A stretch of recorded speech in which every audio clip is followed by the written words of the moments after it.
Hola Renato, ¿cómo estás? Primero que todo, muchas gracias por estar con nosotros acá con Fundación Piensa en esta serie de diálogos constitucionales. Bueno, para quienes no te conocen, que creo que son muy pocos, tú eres abogado de la Universidad de Chile, tengo entendido también un magíster en prensa de la Universidad Católica, tienes dos máster en teoría legal, uno en la Universidad de Nueva York y otro en la Universidad de Oxford. Y en cuanto a tu carrera política, bueno, tú has sido parlamentario por las provincias de Maipo, Melipilla, Talagante, que se conoce como el Distrito 14, y más recientemente, convencional constituyente, ¿no? Así que, bienvenido, gracias por estar acá, y bueno, partir con una pregunta que puede sonar muy genérica, o que puede ser bastante pretenciosa como para comenzar, pero dado que estamos en un proceso constitucional 2.0, por así decirlo, y hubo un fracaso del primer intento, ¿cuáles son, a tu juicio, las principales razones de por qué el pueblo de Chile de manera tan, digamos, tan categórica rechazó una propuesta constitucional que luego de una aprobación masiva en un plebiscito entrar? Bueno, ¿qué pasó entre medio, no? En un año solamente, para que de manera tan contundente el pueblo de Chile rechazara lo que todos percibían que iba a ser una aprobación fácil, por así decirlo? Bueno, muchas gracias por la invitación, Maximiliano. En primer lugar, el texto era malo. Si eso no es dicho en primera instancia, no se entiende el fenómeno de la convención.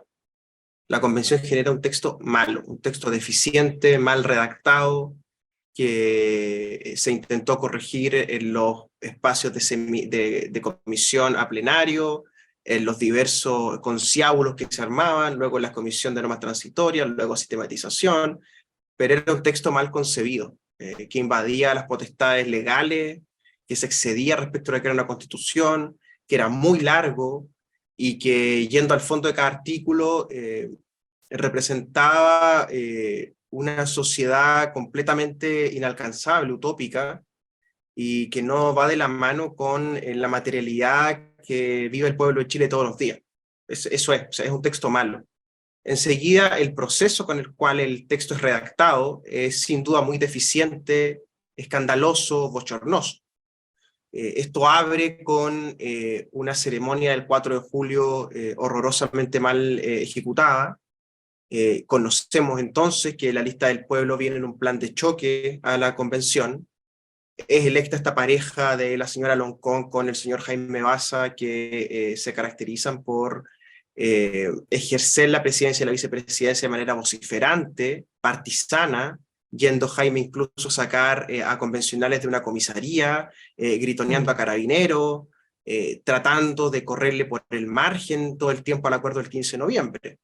Y en tercer lugar, la sociedad chilena se representa en la convención de manera muy fiel, ¿no? Una sociedad con mucho resentimiento, donde somos todos pequeños burgueses, pero a la vez tenemos un resentimiento que hace caldo. Por otro lado, tiene una dificultad para deliberar. Eso ocurre en los condominios, ocurre en los WhatsApp de los edificios, ocurre en los centros de padres, ocurre en los centros de alumnos. La FECH va a haber que refundarla porque está moribunda, en fin. Entonces todos esos elementos confluyen en un vértice histórico en la convención fallida que llevan al país al escenario que nos llevó, que es fracaso constitucional, incertidumbre institucional y por supuesto la sensación de crisis que se empieza a volver permanente, ¿no? O sea, 5 o 6 años en una crisis política y social de la cual no se encuentra salida. Tú hablaste de un tema que a mí me parece que es clave, sobre la presidencia, sobre el ejercicio de la presidencia de la convención. Tú hablas en tu libro, que aprovecho lo tengo acá atrás, que es El fracaso. Aprovecho también de felicitarte, un libro muy entretenido. Yo lo leí en la playa, o sea, primera vez que me leo un libro, como pensé que iba a ser más denso políticamente, en la playa, y era muy entretenido, así que para quienes están escuchando y quieren recordar aquellos momentos que yo diría que son clave de la convención, está muy bien documentado, por día, por sesión incluso, y tiene algunas digresiones bien interesantes también, como la historia del mismo edificio de la convención, lo que pasó ahí, un incendio del siglo XIX bien importante, y también algunos hechos incluso paranormales. No quiero adelantar sobre ese punto, pero quien lea el libro va a encontrar también incluso un alivio en ese sentido. Yo te decía, Renato, que encuentro que hay un punto clave en el ejercicio de la presidencia, y hay una parte en tu texto que tú lo dices de manera muy clara, que hay algo sí que podríamos atribuirle quizás a Jaime Baza, pero también a otros convencionales como Fernando Adria, y que dice relación con la forma en emplear las palabras, ¿no? Podríamos decir que lo que hace Baza en la vicepresidenta, en la vicepresidencia, perdón, fue ejercer un rol como de mago de las palabras. Tú lo dices de manera bien categórica, que lo que se hizo fue retorcer las palabras, vaciarlas, para volver a llenarlas de contenido a su gusto, y un juego poético que se manifiesta en distintos lugares, en distintas instancias de la convención. Por ejemplo, llamar enmiendas a las indicaciones. Tú señalas que las comisiones temáticas pasan a ser comisiones provisorias. Los comités parlamentarios pasan a ser colectivos. Los incidentes o los temas varios pasan a ser temas emergentes. O sea, en el fondo se trata de legitimar ciertas prácticas a través de un nuevo lenguaje. También pasó mucho con lo que fue el presidencialismo atenuado, ¿no? Lo que tú criticas mucho, que fue en su momento un triunvirato que se trató de hacer, con un presidente, un vicepresidente, un ministro que era una suerte como de supraministro que también ejercía en periodos de crisis la conducción del gobierno, lo que fue también el Estado regional, una cuestión bien extraña que en algunos casos algunos decían que sería una especie de federalismo disfrazado. Entonces, todo este tema retórico parece haber jugado también un rol central, y me quiero detener en un término que tú señalas que también jugó un rol a nivel político, sociológico, si se quiere decir, que fue el dejar de hablar de estallido social y hablar de revuelta. ¿Y por qué me detengo en ese término? Porque que yo lo comparto, que tú dices que el término estallido social quizás convocaba a muchas personas porque hablaba de algo más bien espontáneo, algo que explota, sin una conducción política. Sin embargo, desde la presidencia de la Convención Constitucional se empieza a hablar de revuelta. Y la revuelta tiene un sentido distinto, tú lo defines muy bien, como implica que hay una conducción política, o sea, alguien que orienta la acción de lo que está pasando. ¿No habría sido ese término o esa forma que se manifiesta en todos estos términos que te he conversado, una manera que la ciudadanía no le hizo sentido? Porque, ¿qué pasa? Que la ciudadanía dijo, a ver, somos todos parte de algo, pero resulta que ahora me están diciendo que aquello que era espontáneamente tuvo una conducción política específica, y la ciudadanía de cierta manera se puede haber sentido utilizada, ¿no? No sé si me voy a entender bien, pero no es lo mismo hablar de revuelta que estallido social, y el hecho de hablar de revuelta ya implica que hay una mente atrás, un titiritero, por así decirlo. Y la gente parece no haberse sentido identificado con quienes Sí, Maximiliano, tú apuntas bien respecto del asunto del lenguaje. Me parece que hay una clave muy profunda. Yo la trato de manera más o menos somera, ¿verdad? Superficial en el libro, pero sobre la cual se podrían escribir realmente tratados, ¿no? Porque hay una suerte de jerga, de coa, de hablamiento, por así decirlo, dentro de la Convención Constitucional que se hace propia a la institución y que luego desaparece. Palabras que dejamos de escuchar después que terminó la convención, ¿no? Obviamente los profesores, los que van de intelectuales de esto, comprenden el fenómeno lingüístico y tratan de encabezarlo, ¿no? Entonces ocurre una especie de ceremonias de bautismo, ¿no? Donde los conceptos le son aplicados a los fenómenos y se tratan de adosar de manera permanente, ¿no? Y esto tiene que ver mucho con este ambiente político que hay donde algunos dirigentes políticos se sienten con el derecho a posar de poeta, ¿no? Como si los políticos tuvieran que estar citando versos de Jorge Tellier, de Nicanor Parra, o qué sé yo, de Enrique Lin, ¿no? hay una refundación del lenguaje también. Claro, porque la poesía es eso. La poesía es un arte de refundación del lenguaje en cada poema, en cada poemario. El poeta produce un lenguaje privado que luego es comunicado de manera artística en un libro, en un poema o en un soneto, ¿no? Pero el dirigente político, el vicepresidente de la Convención Constitucional, no es un poeta en este sentido, no puede ser alguien que va bautizando los fenómenos por el mundo, no es alguien que puede generar un poemario o un soneto a partir de las experiencias que se están llevando a cabo en una institución financiada desde lo público. O sea, es una pretensión artística exagerada la que tiene Jaime Baza, que también la hemos conocido, ¿cierto?, en esta faceta que él tiene de vocalista de una banda de rock, ¿no? Que lo termina abandonando la banda de rock al terminar la convención, lo que me parece muy literario, ¿no? De cómo hay un rise and fall, un subir y bajar de estos personajes, ¿no? De que viven una especie de cresta de la ola y luego son abandonados incluso por sus mejores amigos, ¿no?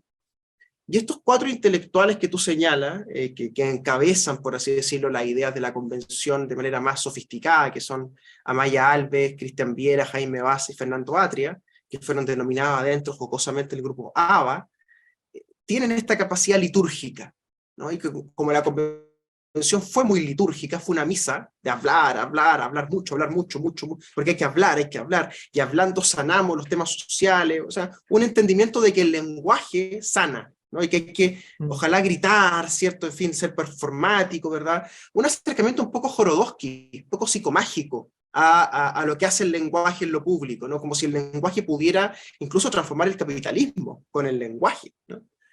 Y esa pretensión, por supuesto, está en el Estado regional, lleno de adjetivos, están las propuestas de Fernando Atria en el sistema político y en otros asuntos, está en la vicepresidencia Jaime Baza, y está sobre todo en la profunda liturgia de Cristian Viera. Cristian Viera es un sacerdote que estudia 2 años en el seminario para ser sacerdote y se sale, y se dedica a una especie de placebo que es ser profesor de Derecho. Y él es el más litúrgico de todo, él es el que termina bautizando al Poder Judicial como sistema de justicia, ¿no? Porque hay algo en esto de un cierto catolicismo de izquierdas, de un ánimo sacerdotal, ¿no? Litúrgico, de hacer misa, de ir colocándole nombre a los fenómenos, y son muy eficientes en eso.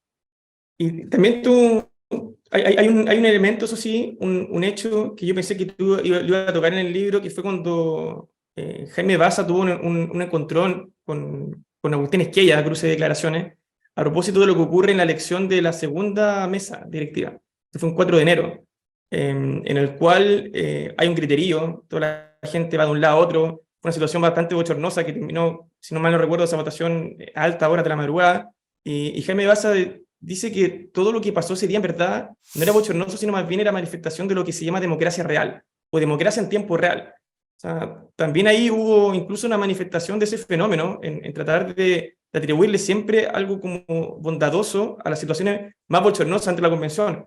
Tú mencionabas también el aspecto performativo, que también que quizá el caso más palpable son los corpóreos dentro del edificio de la convención. Incluso eso en algún discurso de término fue reivindicado también por Jaime Baza, cuando dice que esa es expresión de la diversidad del pueblo de Chile y que hay que respetar los corpóreos también. O sea, tampoco hay una autocrítica respecto al aspecto performativo, sino más bien al final de la convención se reivindica como una proyección de la sociedad chilena, de la verdadera sociedad chilena. Creo que también eso de alguna medida la falta de autocrítica pudo haber permeado, o sea, evidentemente permeó, y esa es una de las razones por la votación, pero no sé si es que aún a día de hoy se sostenga que el proceso que se vivió durante ese año, bochornoso en varios aspectos, tú mencionabas la ceremonia de inicio, sigue siendo reivindicada, ¿no? ¿Tú crees que existe ese mismo, que quienes reivindicaban esos actos hoy en día, mirando en retrospectiva, se sientan avergonzados de haberlos reivindicado? No, yo pienso que siguen creyendo lo mismo. Yo pienso que el gran problema intelectual o pseudo-intelectual que hay con Atria, con Amaya Alves, con Cristian Viera y con Jaime Baza, es que siguen pensando exactamente lo mismo. Es que pueden venir 8 millones de personas y decirle que están equivocados y ellos van a seguir pensando que son vanguardia intelectual, ¿no? Jaime en particular, que fue el vicepresidente, y por eso me enfoco en él, tiene esta especie de malestar, de inconformidad, de disconformidad con la democracia liberal, ilustrada, republicana, fome, gris, de caballero en el Congreso, digamos, ¿no? Y entonces él piensa desde Chantal Mouffe, desde estas lecturas schmittianas de izquierda, ¿no? Ernesto Laclau, el psicoanalista Jacques Lacan, ¿cierto?, de que el espacio institucional en realidad no es eso de los liberales y los republicanos, sino que en realidad una especie de ágora, ¿cierto?, donde se debe proyectar la identidad de los diversos grupos de la población, ¿no?, de manera agonística, dice Chantal Mouffe, ¿no?, que anduvo en Valparaíso conociendo el sistema de salud, ¿cierto?, hace poco. Yo creo que en la convención se dio eso, ¿no? O sea, una suerte de agonismo político, del choque conflictuado desde la liturgia, desde la performance, ¿verdad? Y estos intelectuales, lectores de estos schmittianos de izquierda, lectores de Mouffe, lectores de Lacan, lectores de Laclau, admiradores de García Linera por el lado indigenista, admiradores del kirchnerismo por el lado del gasto público, admiradores, curiosamente, de sociedades escandinavas, ¿verdad? Y sociedades de Oceanía, ¿verdad? Como si esos fueran los estándares chilenos. Eh, esa cazuela, digámoslo así, ese postre que nos servimos, sigue estando allí y sigue siendo intelectual muy potente en las universidades. O sea, yo diría que si uno en la Universidad de Chile, en el patio del Campus Gómez Milla, en el patio de Derecho, en el patio de Ingeniería, en el patio de Arquitectura, le preguntara a los estudiantes y a los docentes algunas nociones sobre estos asuntos, muy probablemente la mayoría de ellos está cercana a MUF y a BASA, ¿no? Claro.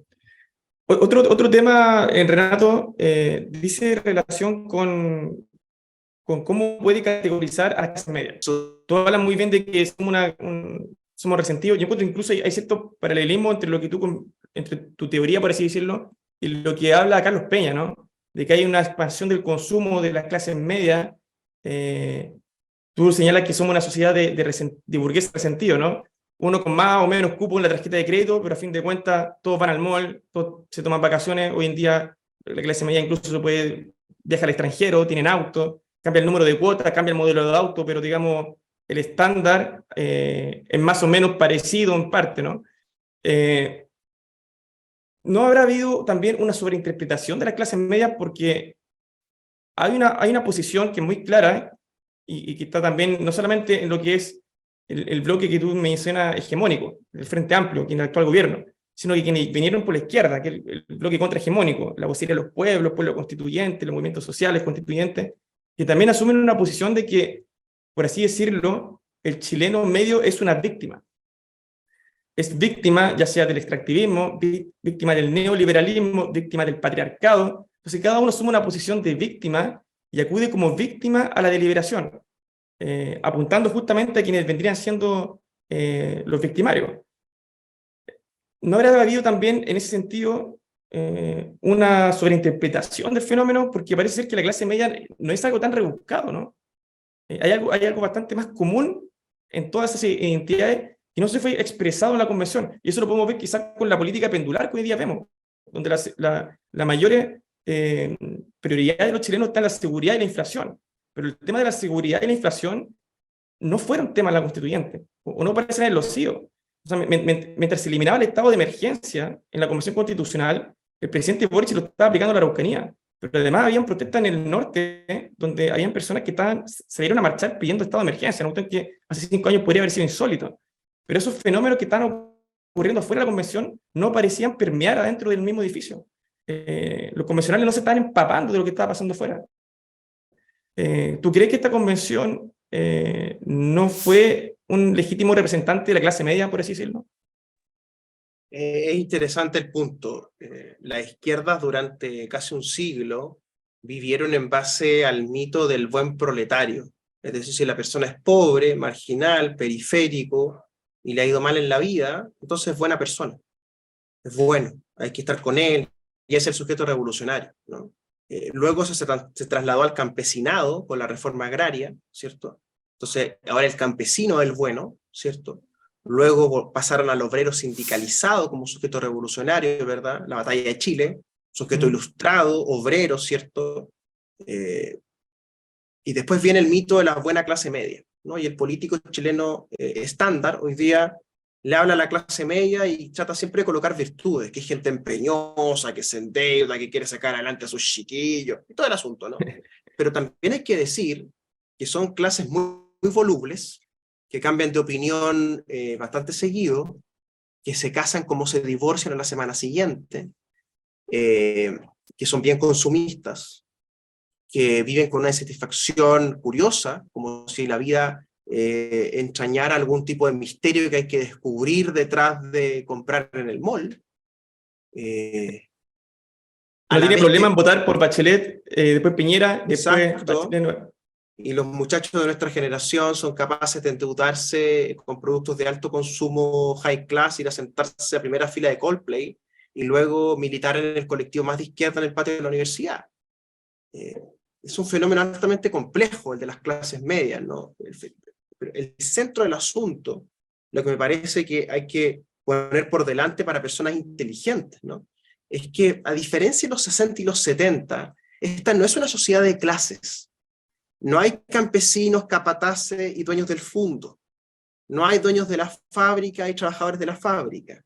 Hay un gran interregno de pequeñas burguesías, ¿verdad?, que van desde los que prestan servicios para los 8 grupos económicos grandes hasta el 5% que vive en carpa en la Alameda, ¿no? Esos son los 2 grupos que están excluidos, los 8 grupos económicos y los de carpa en la Alameda. Pero todo el resto estamos en un sistema más o menos homogéneo, más o menos parecido, predecible, ¿cierto? Caro, bien caro para Sudamérica, pero está ahí. Y eso hace que entonces la dinámica de lo político, ¿sí?, pase a tratarse ya no del odio de clases de los años 70 y 70, sino de las dinámicas del resentimiento dentro de las clases medias. Y eso es lo que aparece en la convención. Los convencionales electos por la lista del pueblo, la mayoría de los independientes no neutrales, estos intelectuales que hemos descrito, son personas de una clase media resentida, enojada, con el éxito económico de los otros, ¿cierto?, con los casos de colusión, en fin, colócanle la razón que sea, y luego de esa operación, entonces, el resultado es que somos víctimas. Somos víctimas, ¿cierto?, de una mano negra, de los poderosos, ¿cierto?, de los que no quieren los cambios. Somos víctimas también como una moral de esclavos, ¿no? Eso es Nietzsche, ¿no? Nietzsche decía la moral de esclavos del catolicismo. Porque la clave, insisto en esto, ¿no?, este pensamiento jesuita, liberacionista, pobrista, tercermundista, que aparecen en estos intelectuales, y no son estos 4 que mencionamos, a saber, Cristian Viera, que pasó por el sacerdocio, Fernando Atria, que es un jesuita de izquierdas, o sea, lo que es tautológico, pero se entiende, está a la izquierda de los jesuitas. Amaya Alves, que pasa a ser legionaria de Cristo, a estar en el lado de la izquierda del liberacionismo, y Jaime Baza, que es muy confuso espiritualmente, ¿cierto? Pero ellos agregan Ricardo Montero, discípulo del cura Berrío, Benito Baranda, que tiene una historia en la pechoñería chilena, ¿cierto?, que hace un prócer, Mario Vargas del PS, Marcos Barraza, que es marxista y católico. Esto es fascinante, ¿no? Entonces hay una construcción de sentido común hegemónica en torno a un catolicismo de izquierda que se lleva muy bien con la moral de esclavos pobrista, que se lleva muy bien con el discurso victimario, ¿cierto? Y que se lleva muy bien ¿con qué? Con la teología de la liberación dominante hoy día en el Vaticano. Si Bergoglio es esto, si el Papa es esto, es un Papa argentino, peronista, que propone la teología de la liberación, y que en su encíclica, Laudato Si, propone el decrecimiento, o sea, dejar de crecer, porque hay mucho CO2 en el ambiente, que es exactamente lo mismo que decía Cristina Dorador y sus ecoconstituyentes. Claro. De hecho, en la famosa sesión donde se enfrenta la racionalidad, ¿cierto?, versus lo ecoconstituyente, y que lo constituyente armó un escándalo, tú recuerdas, ¿verdad?, citaban en sus discursos a Bergoglio, al Papa Francisco. Eso fue cuando funaron a los socialistas y a todos los que votaron en contra del informe, claro, entre ellos sí, tú. Exacto, e insólitamente en los discursos de muchos de los más inteligentes, de los, porque son gente inteligente, ¿no?, que recurren a recursos literarios de manera adecuada, ¿no?, citan a Bergoglio. Esto es para hacérselo ver, digamos. O sea, el espanto que tenía la UDI, que tenía el Partido Republicano en la convención, tiene que ver con esto, con que se encontraron con ese otro catolicismo. El catolicismo de la izquierda, el catolicismo del Colegio San Ignacio, de la Facultad de Derecho de la Universidad de Chile, en fin, de lo que han sido los jesuitas en Chile durante 400 años, y por eso, la mención que tú haces, y yo coloco ahí el incendio de la iglesia de la compañía, que era la iglesia de los jesuitas. Aquí se vuelve a incendiar el jesuitismo, por así decirlo, dentro de la convención, y por eso el libro que tú tienes atrás se llama ¿Cómo se incendió la convención? Porque aquí ocurre una especie de incineramiento del espacio, comprenda, hasta las cenizas. Renato, ¿cómo ves lo que viene? Porque pareciera ser que, bueno, la gente está desinteresada, en eso no hay duda. Todos los estudios muestran que si antes del primer proceso había mucha esperanza, era el sentimiento predominante, hoy en día más bien la indiferencia. ¿Tú crees que lleguemos a una convención, a una constitución más bien que sea aprobada masivamente? Porque todo pinta mal. Se está tratando de hacer lo contrario ahora, una constitución, un proceso constitucional fome. No ha tenido mucha repercusión tampoco en medio, la gente no está interesada. Probablemente muchos que no saben que hay que ir a votar el 7 de mayo y probablemente no haya un seguimiento ya a modo reality show. Tú mencionabas que la primera convención fue un reality show. estaba todo el mundo pendiente de estos protagonistas, estos rockstar. Era como cuando uno, bueno, tú también somos de la generación que vimos protagonistas de la fama, fue como un fenómeno muy, muy parecido a nivel político. Y ahora está pasando todo lo contrario. ¿No habría que buscar un punto medio? ¿O está bien, tú crees, encauzado el nuevo proceso constitucional? Lo que pasa es que en esta descripción que estamos haciendo de las clases medias volubles, están nuevamente en ese péndulo, ¿no? La clase política intenta tomar control del proceso, armar una especie de partidocracia, que se confirma incluso en las reglas que aprueban los expertos esta semana, que se desvincula de manera muy radical, pienso yo, de la mínima adrenalina deportiva, por así decirlo, que tiene Claro. que tener la redacción de una constitución, ¿no? Y tiene que ver con que toda la energía de la cual disponía la sociedad se gasta, se derrocha, se mal utiliza en la primera convención. Entonces, esta es una sociedad extenuada, cansada, ¿no? Si de hecho uno lee a Juan Luis Ossa Santa Cruz, que es el hermano del que está experto, ¿cierto? Juan Luis Ossa Santa Cruz, historiador, tiene un doctorado en Oxford. El que está en Es de CEP, hecho, ¿no? sí, de los dos hermanos, el más inteligente, sin duda. El otro a mí me parece realmente un fáctico muy peligroso, incluso un poquito autoritario, Juan José Ossa Santa Cruz. Bueno, son hijos del señor Ossa del Partido Nacional, ¿verdad? Vinculado con la fundación después de Patria y Libertad. Son hijos de Lucía Santa Cruz también, ¿no? Y Juan Luis Ossa dice en este libro, Chile Constitucional se llama el libro, que está editado por el Fondo de Cultura Económica, dice, una de las claves de la redacción de la Constitución del 33, que se presenta como una reforma a la del 28, es que el país estaba muy extenuado. Extenuado de la Constitución Federal de Infante, extenuado de la Constitución del 28, extenuado de la Guerra Civil del 29, extenuado del superministro Portales entre el 30 y el 31, y después extenuado de este milico torpe que era Prieto hasta que aparece la Constitución del 33. O sea, es un país muy cansado el que saca adelante esa Constitución. Entonces, aquí pareciera haber un retorno, una especie de eterno retorno, ¿cierto?, de nuestra civilidad hacia ese punto, ¿no? Hacia un cansancio, hacia una extenuación, hacia estar chatos, por así decirlo, Sí, de la discusión constitucional. Y a la vez tienes que sumarle a eso que el nuevo pacto que hacen, el pacto de diciembre, ¿cierto?, es una constitución en sí misma. sí. Las bases constitucionales pactadas son una constitución en sí misma y el margen que dejan para discutir es básicamente en lugar de las prestaciones privadas un sistema de derechos sociales, ¿cierto? Si acaso va a haber subsidiariedad o no va a haber subsidiariedad con la AFP, la ISAPRE y los colegios subvencionados, que son las tres aplicaciones básicas y elementales. Después, si el presidente va a tener el control de la agenda parlamentaria, esa es la discusión respecto al Congreso. Después está la discusión del medio ambiente, si acaso vamos a ir al eje de los ecoconstituyentes y del Papa Bergoglio, o al de la CPC y la SOFOFA, ¿cierto? Y después está la discusión, creo yo, importante pero marginal, de si va a haber paridad de género en el Congreso, si va a haber escaños reservados para los mapuches, etc. Pero lo básico, lo elemental, lo que es una constitución, fue pactada en el pacto parlamentario de diciembre. Y eso me parece que cualquier persona mínimamente educada ya lo entendió. Entonces eso le quita mucha energía al proceso.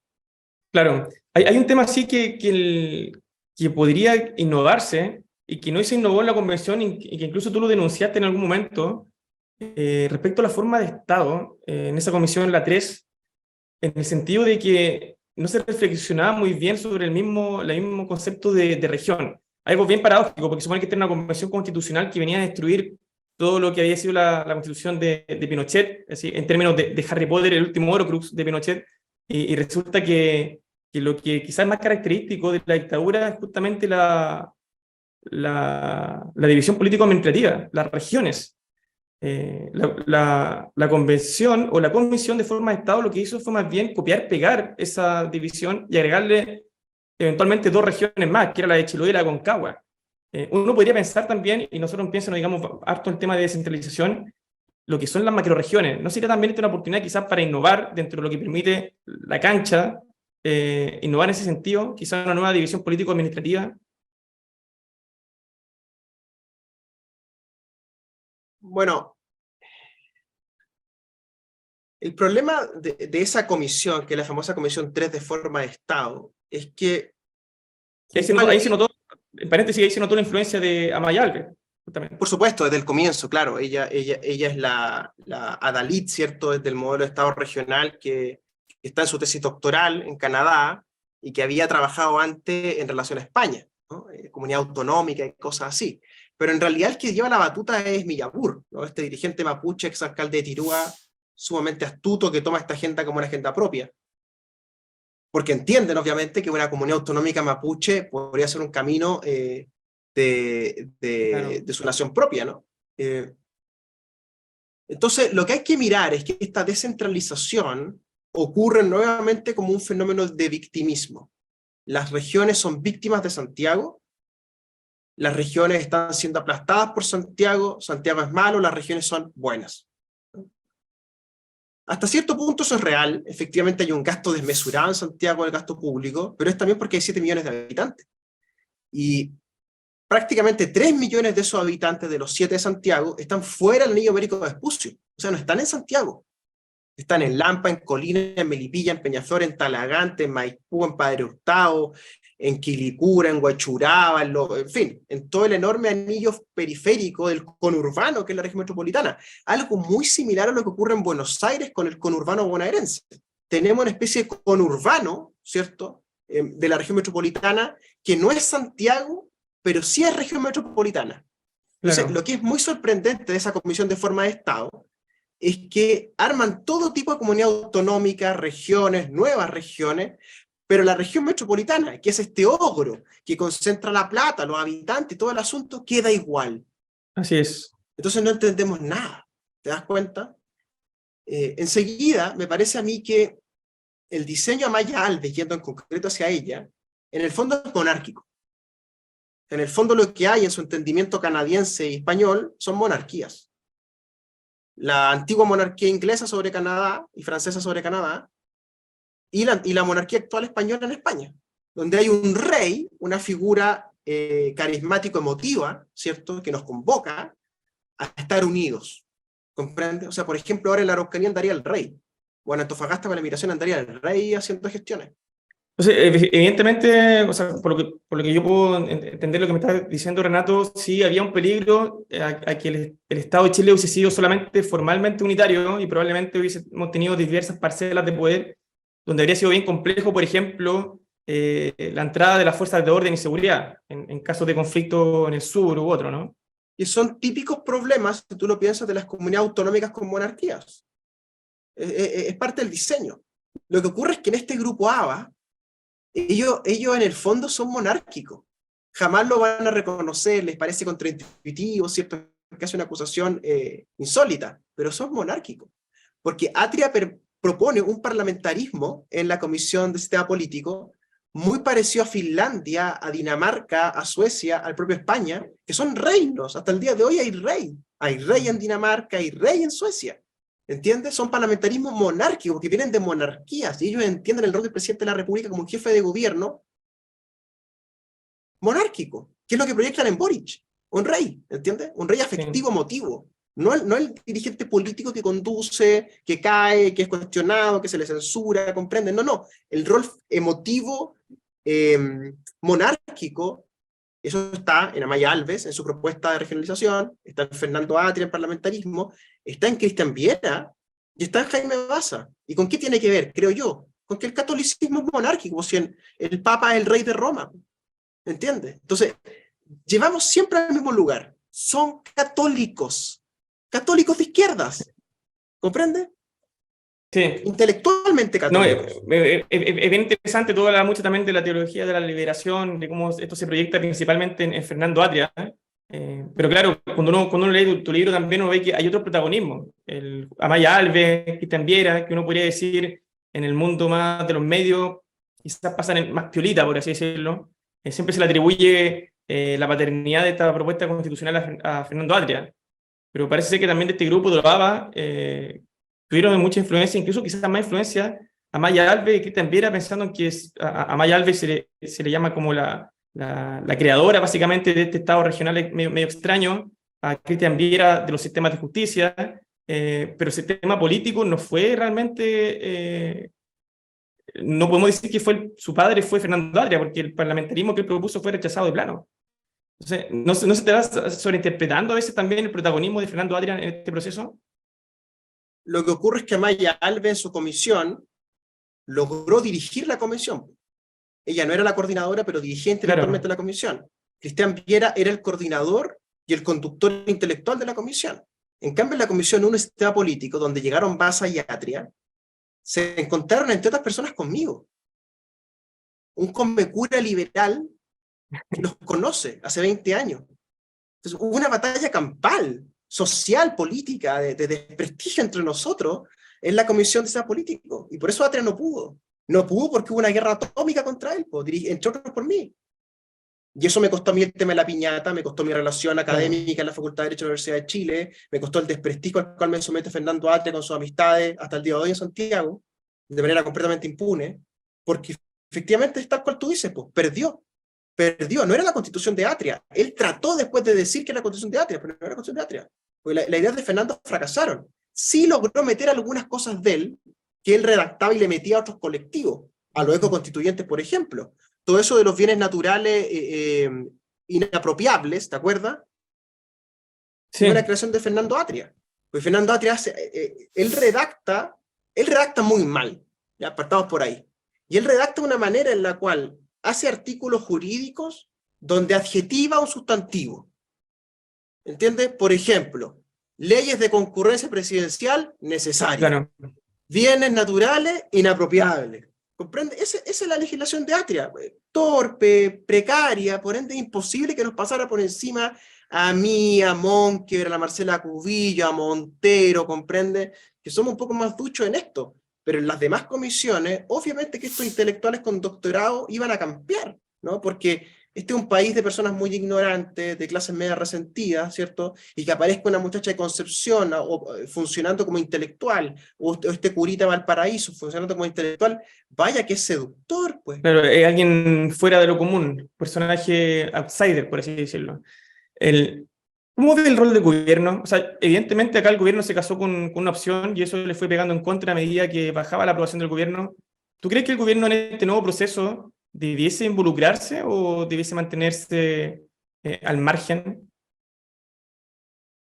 Porque dicen hay muchos analistas que señalan que la gran obra de Boric en su mandato va a ser precisamente la firma de una constitución de consenso. O sea, quien está más interesado para salir un poco, para no salir trasquilado en este mandato, el mismo presidente, el principal interesado en que salga bien. Pero ¿tiene que hacer algo para que salga bien? O puede ser que la mejor forma de que él contribuya a que este nuevo proceso salga bien es manteniéndose al margen?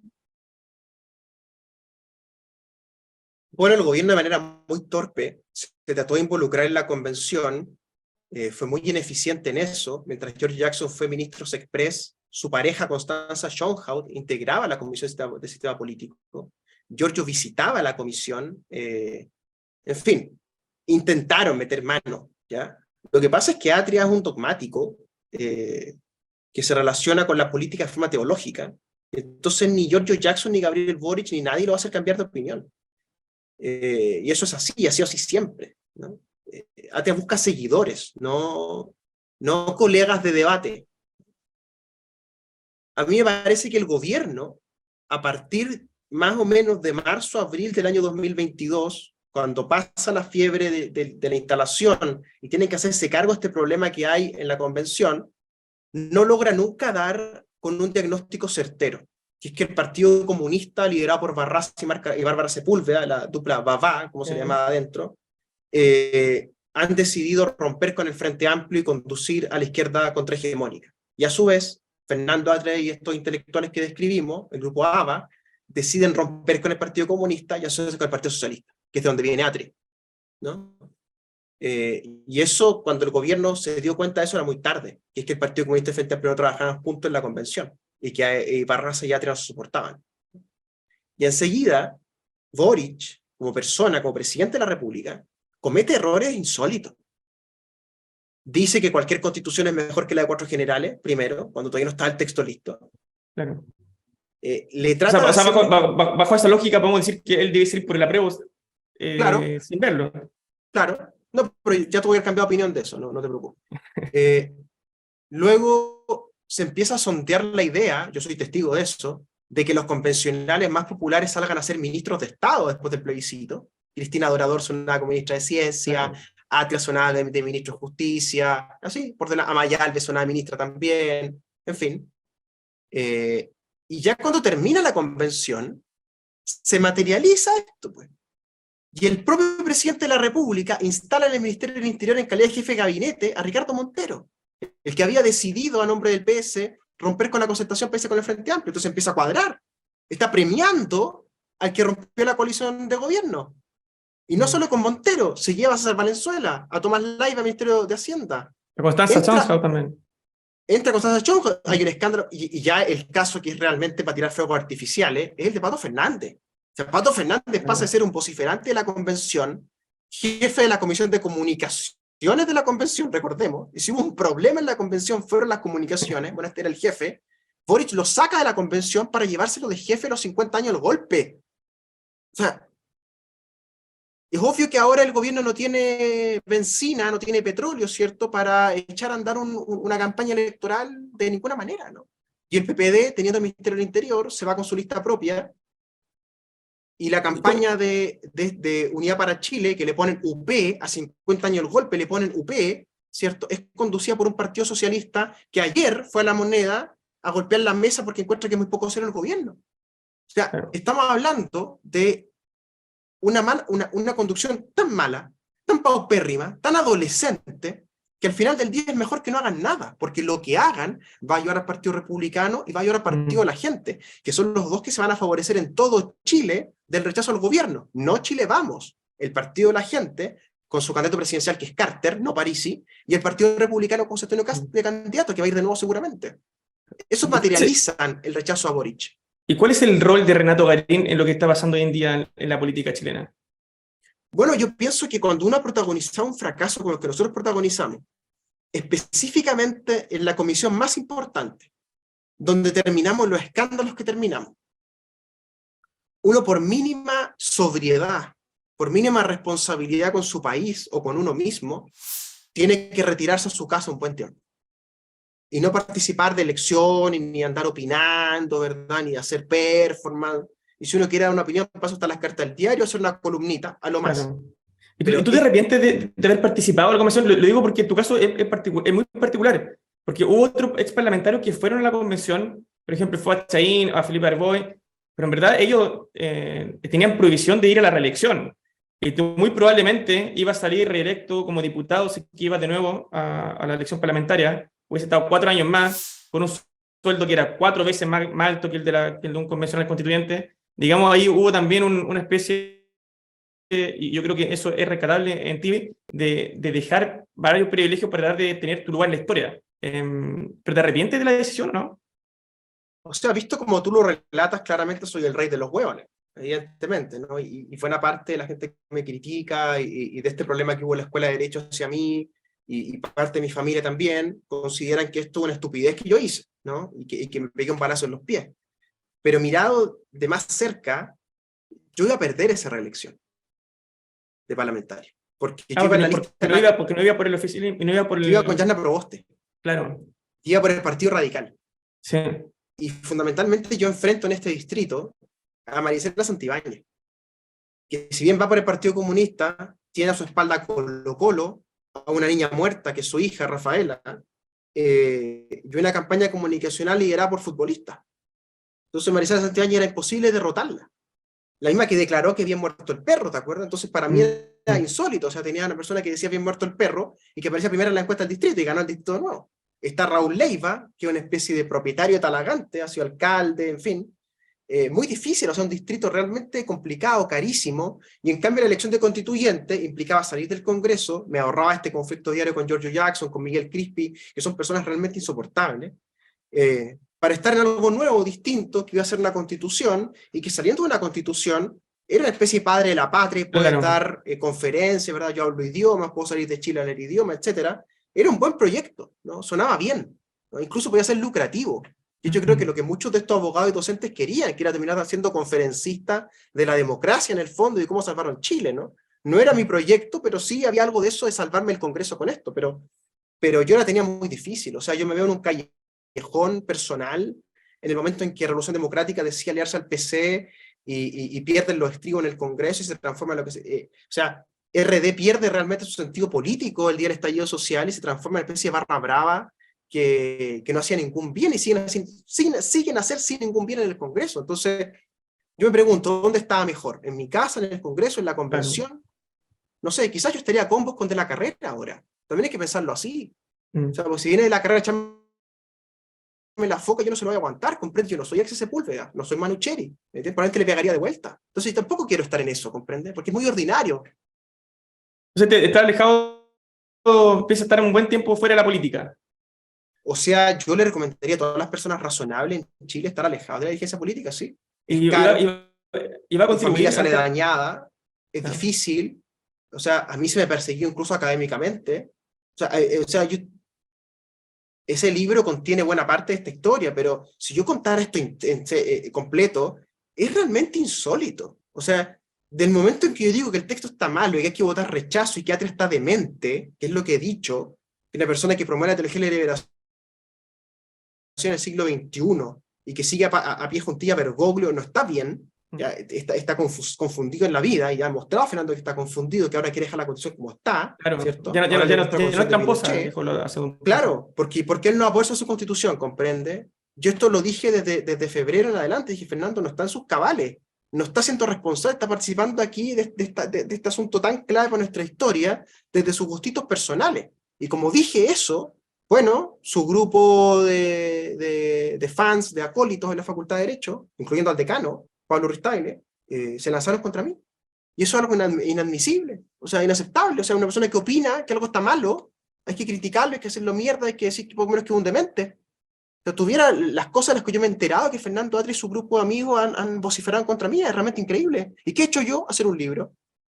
Y supone que él es el escritor, que él es el intelectual. ¿Y dónde está la autocrítica de Fernando Atria? En un posteo de Instagram. Oye, A ver, ya, pongámonos serio. La persona que hace un doctorado en Edimburgo, que va de intelectual, hace su autocrítica en Instagram, no en un libro, no en un paper. O sea, es una falta de seriedad la de Fernando Atria, la de Cristian Viera, la Maya Alves, que insisto, tiene que ver con un catolicismo chapucero, hipócrita, liderado por este señor de Buenos Aires que se llama Cardenal Bergoglio. Y esta es la crisis de la Iglesia Católica, y por eso hay cada vez más evangélicos en Chile, porque los católicos no convocan a nadie, porque son gente como Fernando Atria.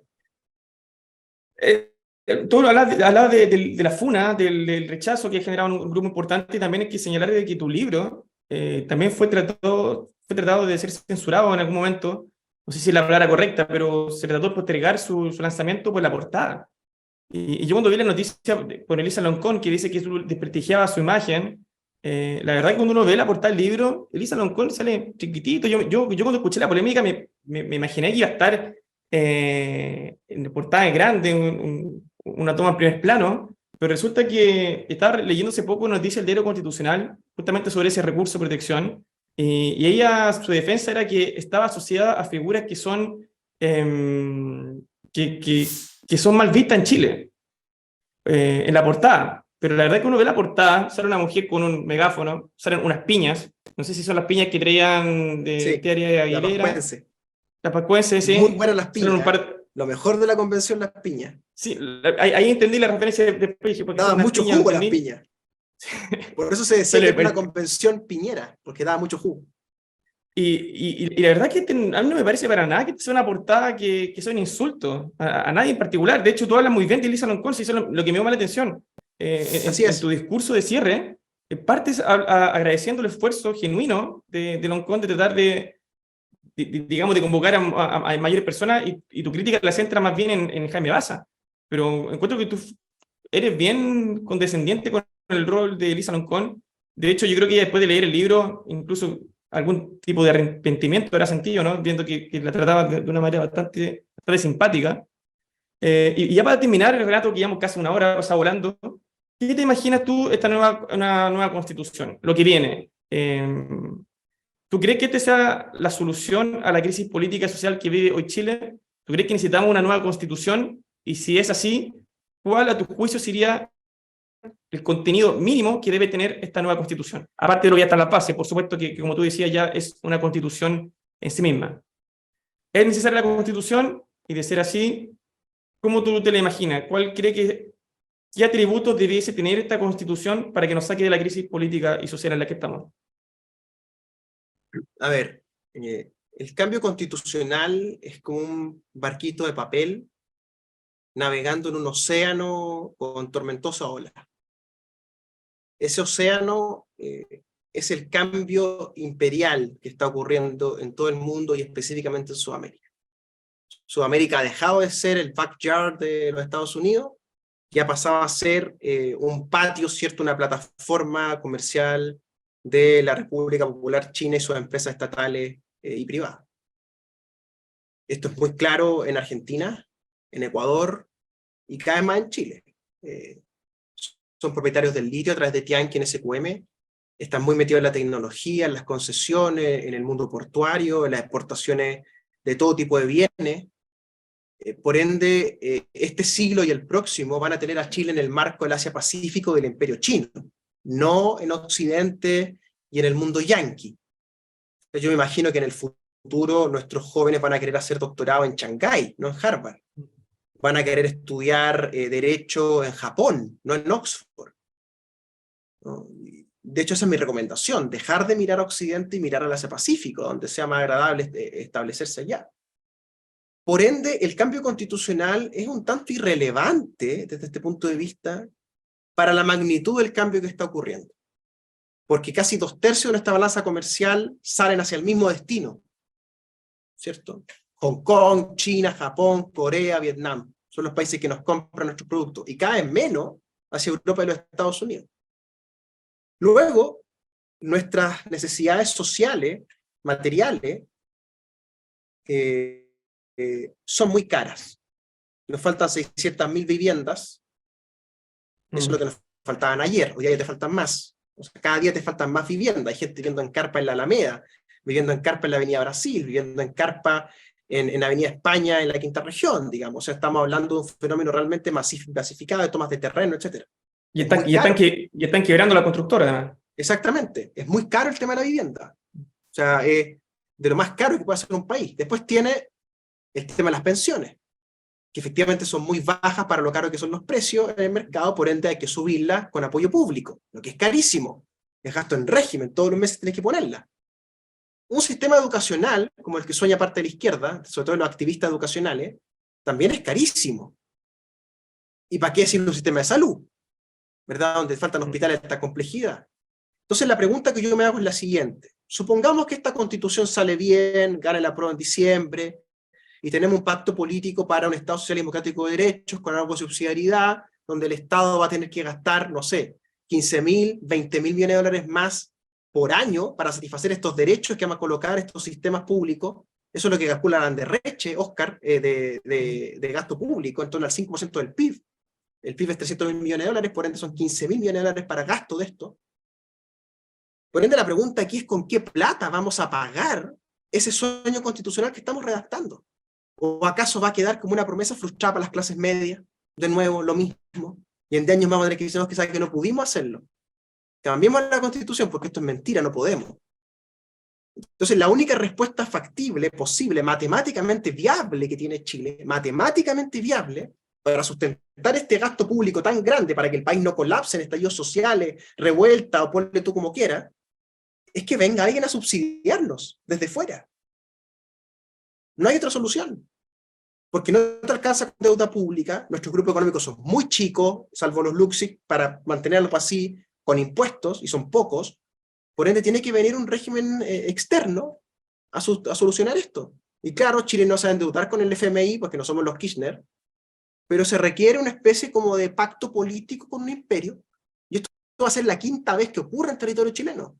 Fue con los incas, una cuestión que a los indígenas les molestaba muchísimo en la convención que yo les dijera, pero es la verdad histórica, están los libros.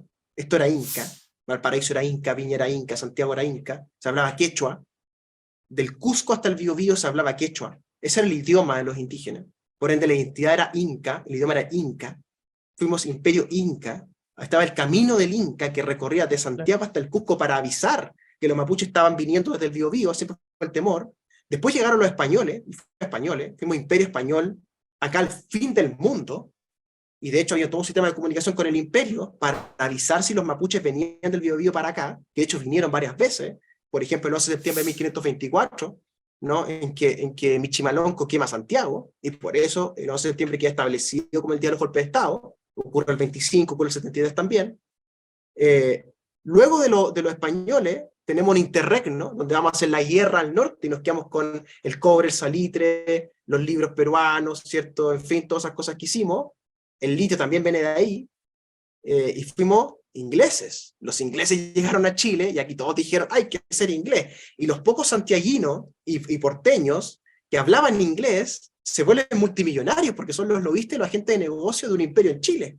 Los ingleses están en Chile y en el norte, sobre todo con Humberstone, hasta como el año 29-30, cuando colapsa, ¿cierto?, la producción de salitre natural por el salitre sintético. Se van los ingleses, pasan 30 años de crisis en Chile, de idas, venidas, proyectos y cuestiones, y después desembarcan los gringos con Richard Nixon y sus proyectos de Henry Kissinger. Y hasta aquí estamos. ¿Y quién va a ser el próximo? ¿Quién va a ser el quinto, a tu juicio? Ya son los chinos. Es la República Popular China, el imperio chino va a tomar control comercial de Santiago de Chile, eso es cuestión de tiempo. Y se va a materializar en un banco privado, puede ser el Banco de Shanghái, que empieza a endeudarnos con muy buenas tasas, y deuda pública, pues. Y si tú lees Samuel Huntington, Choque de Civilizaciones, la base de la expansión imperial de Estados Unidos no son los American Values, o the American Dream, ni la NFL, ni Michael Jordan, ni el béisbol, no. Los gringos ganaron poder en el mundo financiando el gasto público del tercer mundo. Y eso es lo que hace China. Y tienen todo para hacerlo. ¿Comprende? Entonces la constitución nueva, si es que hay constitución en Chile, en el fondo va a convivir con una realidad económica muy distinta a la del pasado. Porque ahora vamos a ser una plataforma comercial de un imperio asiático comunista, de partido único. Sí, nos van a dejar jugar al pluralismo político, a todo el asunto, pero lo fundamental, los recursos naturales, los puertos, la visión tecnológica de los 5G, etcétera, el litio, va a estar en manos chinas. Y Estados Unidos no puede hacer nada para pararlo, nada. Por eso Biden está tan frustrado con América Latina. Esa es mi visión. Yo sé que suena terrible, que suena incluso depresivo, pero es la realidad. Matemáticamente ya somos parte de un imperio que es el imperio chino, somos la plataforma comercial china en Latinoamérica, y vamos a hacer una expansión comercial hacia allá. Es la única manera que tenemos de financiar nuestro gasto público. Punto. Y si no, va a haber estallidos sociales cada 10 años. Y ahí van a aparecer nuevamente los teólogos de la liberación diciéndonos que el problema fue que no tuvimos una constitución más radical, ¿no? Y diciendo en el fondo que hay que cobrarle más impuestos a Luxi, Angelina, a los Mate, a Piñera, a Polman, a Yarura, a los Saí, a los Cuetos, que son los No, chicos económicos. pues si no es necesario que le cobren impuestos, le pueden quitar todo y aún así no financian esos No, 20.000 porque no te que... alcanza ni para 3 meses. Porque el gasto público en Chile está en 80.000 millones de dólares, Luxic tiene 20.000, ahí tiene un cuarto del año, 3 meses con Luxic. Angelini 10.000, ahí te alcanza para 2 meses, ¿cierto? Poquito menos incluso, y después, fortuna de 3.000 millones de dólares. Sí, suena mucha plata, pero para lo que es el Estado de Chile, es una cuestión sideral. Estamos hablando que el Estado de Chile en el periodo de Boric, en 4 años, se va a gastar del orden más o menos entre 15 y 16 veces la fortuna de los Luxis completa. Es demencial, y hay gente durmiendo en las carpas, y no hay casa, y falta el agua. O sea, algo hace muy mal el Estado de Chile, ¿comprende? Entonces, claro, podemos colocarle en la Constitución, mira, la Constitución dice esto, esto y esto. ¿Y cómo la ejecutamos después? ¿Con qué plata? ¿Con qué funcionarios públicos? ¿Con qué tecnología? Este es un Estado que se le quedan los computadores guardados en las bodegas. O sea, es insólito. Y ahí dicen que hay como un 40% de los programas que son deficientes y tampoco se les deja de financiar. Hay mucho también operador. Exacto, porque a nivel legal, la pieza fundamental del régimen chileno no es la Constitución, es la ley de presupuesto que emana de la Guerra Civil del 91, ¿no? Y es una ley de arrastre, donde el presupuesto del año anterior se replica en el nuevo año y se reajusta. Y entonces lo que se discute en el Congreso todos los años no son los 80.000 millones de dólares del paquete total, no es la torta completa, sino son esos 5.000, 6.000, 10.000, 12.000 que tenemos extra, claro. ¿Comprende? Y entonces es absurdo porque se polariza el país, se tratan de comunistas, pinochetistas, se gritan cosas, se insultan, en fin, para después terminar decidiendo sobre el 3% del presupuesto. Y el presidente que hace algo así bien revolucionario, 10% del presupuesto. Es absurdo, ¿comprende? Entonces, ¿cómo ejecutas la Constitución nueva con sus derechos, todo el asunto, con esa ley de presupuesto? ¿Te das cuenta que es una traba absurda? Propia sociedad tercermundista. Bueno, el único que trató de hacer algo al respecto fue Ignacio, claro. Sí. Ignacio, sí, se quedó solo, y lo echaron. Tú ves que está fuera de la élite. Claro. Está ahí como decorando, claro, es cuico, no lo van a proscribir, ni van a ir Pablo Ruiz-Tagle y Fernando Atria una piñata con su nombre, ¿cierto? Pero ahí está Ignacio. ¿Por qué? Porque quiso, básicamente, enfrentar a los grupos de interés del Estado, enfrentar a la ANEF, bajar el gasto público, racionalizar, Oye, si 80.000 millones de dólares, Maximiliano, es mucha plata Sí. a un país como este, y en 4 años multiplica más la deuda, más los intereses, más todo, o sea, 300.000 millones de dólares para 4 años, y me dice que no puede solucionar el tema de las casas, algo que está muy mal. Y eso alimenta a los chinos. Los chinos son especialistas en esto, en detectar la debilidad de esa colonia y proveer el servicio que se necesita. Si tú le dices a los chinos mañana, ¿sabes que necesito casas? Ah, listo, ¿cuántas necesitas? 600.000. ¿Solo 600.000 necesitas? Te las mandan en un container. Listo, ahí están las casas. ¿Qué más necesitas? El país es muy simple.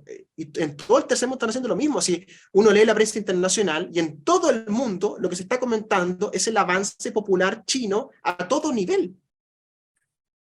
Muy, muy interesante, Renato. Llevamos ya más de una hora. Yo encantado, muchas gracias. No, de verdad, creo que está muy, muy interesante también esa visión a futuro, porque a mí me pasa con la convención pasada que hay una mirada hacia el pasado, pero ahora tenemos el desafío con lo que tú mencionas de la expansión china, también lo que es la inteligencia artificial, el cómo eso va a afectar también la forma en que nos relacionamos, y me parece que esos desafíos tampoco se están tratando de manera bien prolija, ni en la convención pasada, y no sé si están tampoco en el punto de mira de la convención actual. Tenemos una constante batalla contra el pasado y nadie está afrontando el futuro, lo que es paradójico, porque supone que la Constitución debiese estar pensada para los próximos 40, 50 años. Pero en fin, muchas gracias, Renato, por tu tiempo. Muchas gracias a ti, Maximiliano. Y nos vemos en otra ocasión, invitado para cuando estés acá en Valparaíso, si quieres venir a conocer la cocina, a tomar un café. Así que hasta luego, que estés muy bien. Muchas gracias.